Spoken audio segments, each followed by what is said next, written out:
Hello बच्चों, चलिए प्रश्न को पढ़ते हैं। प्रश्न में पूछा गया है कि स्टोलन तथा रनर में अंतर बताइए। तो इस प्रश्न की मुख्य अवधारणा है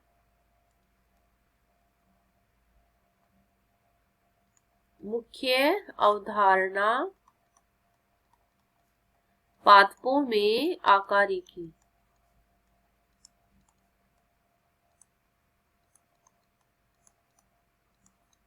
तो इस प्रश्न में हमें स्टोलन तथा रनर के बारे में पूछा गया है, जो कि एक अर्धवायवीय तने का ही रूपांतरित भाग होता है। तो इसके अंतर्गत देखिए, स्टोलन जो कि इसका दूसरा नाम है भूस्तरी।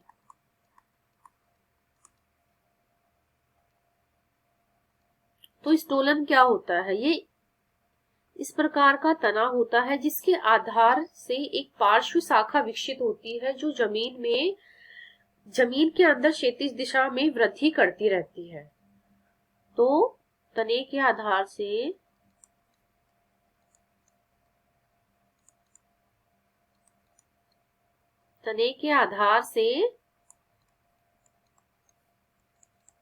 क्या निकलती है? तने के आधार से एक पार्श्व शाखा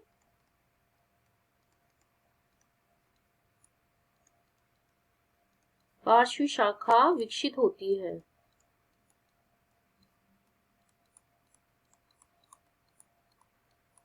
और ये क्या करती है? पार्श्व शाखा जो विकसित होती है वो भूमि के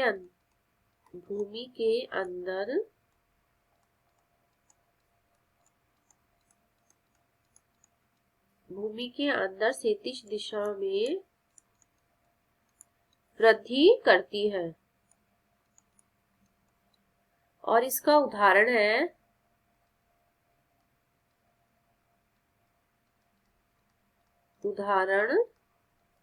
कपास। और दूसरा पूछा गया है हमें प्रश्न में रनर। इसको बोलते हैं ऊपरी भूस्तरी। तो इसके अंतर्गत क्या होता है? जो तना होता है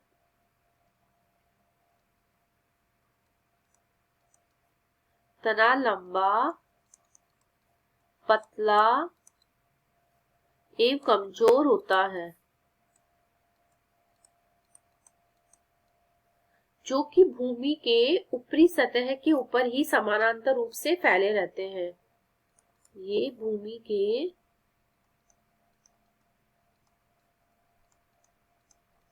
ऊपरी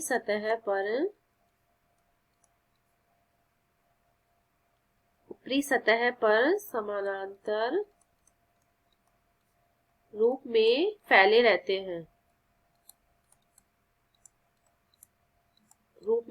रहते हैं, जिससे तने में इनके तनों में उपस्थित पर्व संधियों के ऊपरी एवं निचली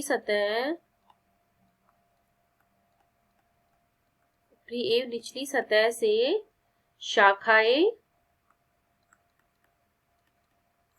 व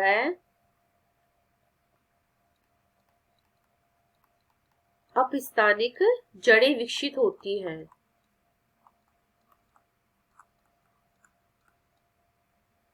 तो ये क्या करती है? इसका जो तना होता है वो लंबा और पतला व कमजोर होता है। जो भूमि की ऊपरी सतह होती है, इसी पर ये समानांतर रूप से ऐसे फैले रहते हैं।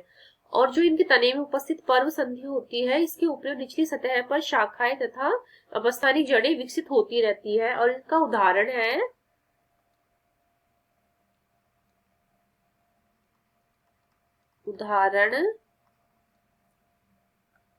दूब घास।